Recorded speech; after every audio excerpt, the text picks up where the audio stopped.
Assalamualaikum warahmatullahi wabarakatuh. Jadi di sini saya akan menjelaskan tentang pengubahan tabel dari anormal menjadi normal dengan normalisasi. Nah, di sini saya memiliki tabel anormal seperti ini bentuknya. Lalu untuk membuat menjadi normal kita harus melalui beberapa step.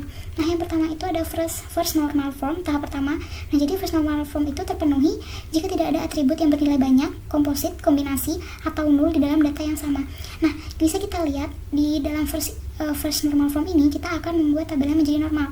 Nah, jadi kan tadi tidak boleh ada banyak nilai bernilai banyak, komposit, kombinasi, dan nul. Nah, bisa kita lihat di sini tuh ada nilai yang nul seperti kosong seperti ini, maka kita harus mengisi tabel tersebut agar tidak kosong.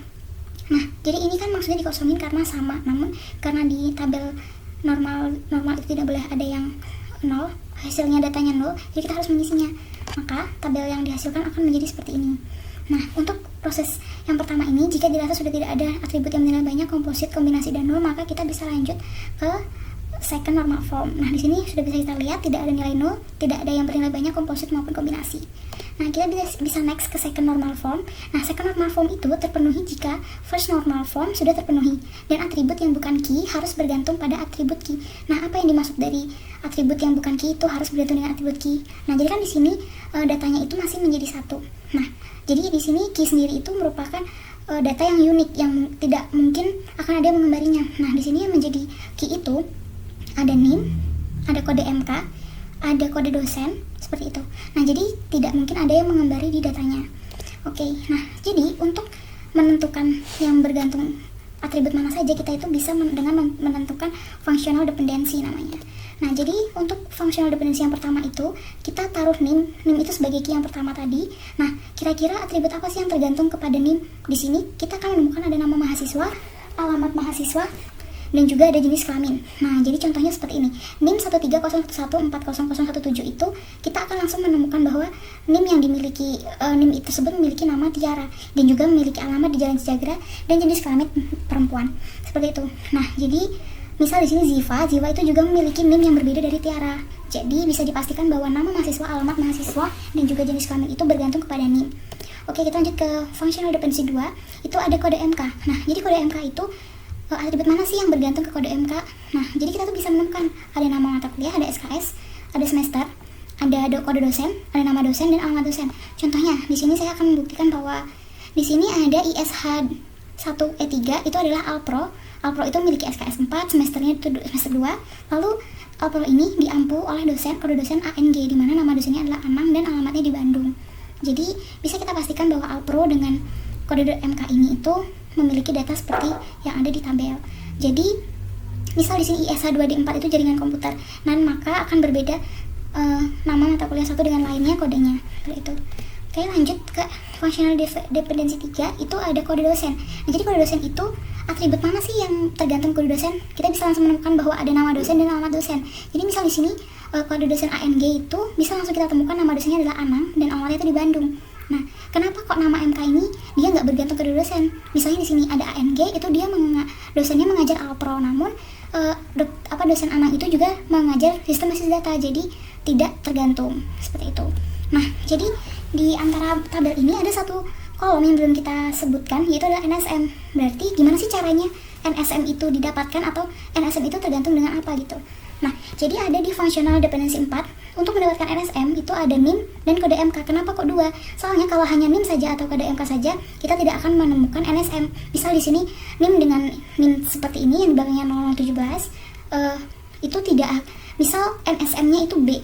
Nah, ternyata yang dengan NIM yang sama itu ada NSM-nya juga AB. Nah, terus bisa kita mencari dengan kode MK. Misal di sini ada ISH 2G4, itu tuh NSM-nya AB. Namun ada juga lagi ISH 2G4 itu NSM-nya itu adalah A. Jadi tidak bisa hanya dengan NIM saja atau kode mata kuliah saja. Jadi kita harus dua-duanya. Di sini misalnya NIM-nya ini dengan nama Tiara, Tiara itu dengan kode MK ISH 1E3. Nah, itu bisa didapatkan bahwa NSM-nya B. Seperti itu. Nah, lalu setelah menentukan functional dependency, kita harus mengelompokkan menjadi tabel-tabel sesuai dengan FD1 sampai FD4. Nah, di sini bisa langsung kita lihat FD1 itu ada NIM, itu yang bergantung di NIM ada nama mahasiswa, alamat mahasiswa, dan jenis kelamin. Jadi dikelompokkan dalam satu tabel. Lalu yang di FD2 juga ada dalam kode MK itu yang bergantung kode MK ada nama mata kuliah, SKS, semester, kode dosen, nama dosen, dan alamat dosen. Jadi dikelompokkan dalam satu tabel seperti ini.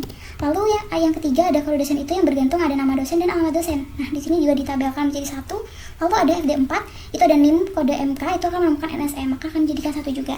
Nah, langkah selanjutnya adalah kita harus menghilangkan data-data yang duplikat, karena di relasional itu tidak boleh ada data yang duplikat atau data yang sama di antara satu baris dengan baris lainnya. Nah, jadi di sini misal yang edif 1, tabelnya mahasiswanya akan menjadi seperti ini, karena di sini Tiara di sini akan hanya perulangan. Jadi kita cukup menuliskan satu saja. Berlaku juga bagi Ziva dan juga Liodra. Lalu sama dengan FD1, FD2 juga seperti itu. Di sini Alpro bisa kita lihat disebutkan 2 kali, lalu ada bahasa juga 3 kali. Maka kita harus memilih salah satu saja dan tabel mata kuliahnya akan menjadi seperti ini.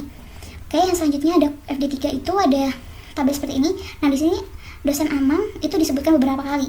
Maka kita hanya meningkatnya saja menjadi seperti ini. Hanya satu, dipilih salah satu. Sama dengan, namun untuk FD4 ini tidak ada yang sama antara baris satu dengan baris lainnya. Makanya dari itu tabelnya tetap. Jadi tidak ada perubahan. Oke, nah jadi setelah kita selesai dengan second normal form, kita akan lanjut ke third normal form. Nah, third normal form itu terpenuhi jika second normal form sudah terpenuhi dan atribut yang bukan key tidak memiliki ketergantungan transitif terhadap atribut key utama. Jika ada yang transitif maka harus didekomposisi. Nah, jadi maksudnya didekomposisi ini tuh harus dihapus gitu. Jadi di dalam functional dependency yang sudah kita tentukan, kita harus mencari mana sih atribut yang bukan key yang bergantung kepada key utama seperti itu. Nah, di sini misal di sini kode dosen itu di FD3 menjadi utama, namun di sini kode dosen di FD2 itu ada atribut yang bukan key mengikuti atau bergantung dengan kode dosen. Nah, jadi bisa kita tuliskan menentukan transitive dependency namanya. Nah, itu FD2 tadi kan memiliki kode dosen ini, nama dosen dan alamat dosen. Nah, jadi FD3-nya itu udah ada nih. Maka dari itu TD1-nya itu ada kode MK itu yang bergantung hanya nama MK, SKS, semester, kode dosen. Sedangkan kode dosen itu hanya ada nama dosen dan alamat dosen yang bergantung ke TD2. Jadi tidak di TD1 nama dosen dan alamat dosen itu dihilangkan karena di dalam TD2 sudah ada.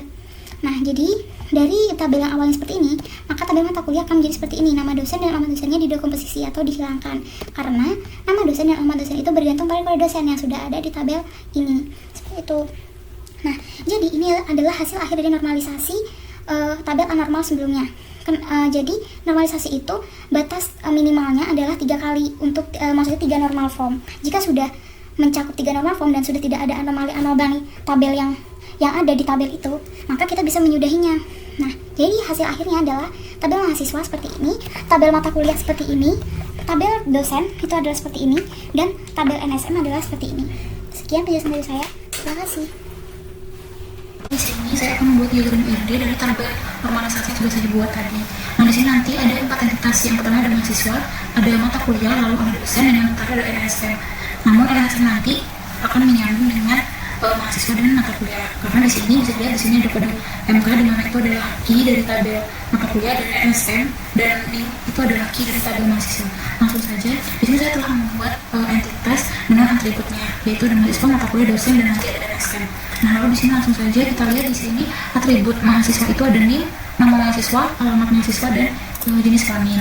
Nah, di sini NIM itu sebagai key. Jadi ada nama mahasiswa, ada alamat mahasiswa, dan yang terakhir ada jenis kelamin. Sudah pas 4 atribut, lalu kita akan lanjut ke yang mata kuliah. Mata kuliah memiliki 5 atribut, yaitu ada kode MK, nama mata kuliah, SKS, semester, dan kode dosen. Kita langsung saja di sini nama di sini kode MK sebagai key. Lalu ada nama MK, kode SKS, kode semester, dan yang terakhir adalah kode dosen. Nah, di sini kita bisa lanjut ke atribut yang entitas yang selanjutnya, itu adalah dosen. Dosen memiliki 3 atribut, ada kode dosen, ada nama dosen, dan alamat dosen. Yang pertama di sini kode dosen menjadi key. Lalu ada nama dosen, dan yang terakhir adalah alamat dosen. Nah, maka di sini kita selanjutnya akan menentukan relasinya atau kardinalitasnya. Relasi yang terjadi. Nah, di sini antara mahasiswa dan mata kuliah itu akan terjadi relasi, yaitu mahasiswa mempelajari mata kuliah. Nah, maka kita akan karena dari tabel normalisasi ini banyak mahasiswa itu bisa mempelajari banyak mata kuliah. Contohnya di sini NIM yang di belakangnya 17 itu adalah Tiara, dan di sini Tiara dijelaskan bahwa dia itu mengambil algoritma dan pemrograman, lalu mengambil sistem basis data, lalu juga mengambil pemrograman berorientasi objek. Nah, di sini Ziva dengan NIM yang di bagian 37 ternyata juga mengambil basis data yang sama dengan Tiara. Jadi bisa disimpulkan bahwa banyak mahasiswa itu bisa mengambil banyak mata kuliah. Maka relasinya adalah many to many, seperti itu.